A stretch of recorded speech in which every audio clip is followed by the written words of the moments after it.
দুনিয়াতে যত অদ্ভুত অদ্ভুত প্রশ্ন সব আপনি মুসা আলাইহিস সালামের মাথা থেকে পাবেন। বিভিন্ন বিষয়ে আল্লাহরে প্রশ্ন করতেন। সাইয়েদনা মুসা আলাইহিস সালাম আল্লাহরে বললেন, আল্লাহ আপনি আমার এমন একটা জিকির শিখাইয়া দেন যে জিকিরটার শব্দ আপনি আর আমি ছাড়া কেউ জানবে না।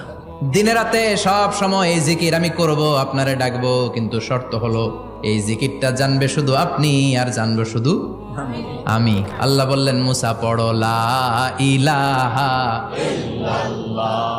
মুসা আলাইহিস সালাম কয়, মাবুদ এটা তো জাতীয় জিকির, সবাই জানে। আমি তো চাইছি এক্সেলেন্ট একটা জিকির, কারো কাছে নাই, শুধু আমি জানবো আর আমি পড়বো। আল্লাহ বললেন, মুসা এই লা ইলাহাকে যদি এক পাল্লায় রেখে দাও, তাম বিশ্ব, 7 আকাশ 7 জমিনটারে তুলে যদি তুমি আরেক পাল্লায় রেখে দাও, লা রাজাহাত কাফাতু লা ইলাহা ইল্লাল্লাহ, মুহূর্তের মধ্যে লা ইলাহার পাল্লা ভারী হয়ে যাবে। ও মুসা, তুমি যতই এক্সক্লুসিভ জিকির চাও, লা ইলাহার চেয়ে দামি জিকির আমার কাছে নাই।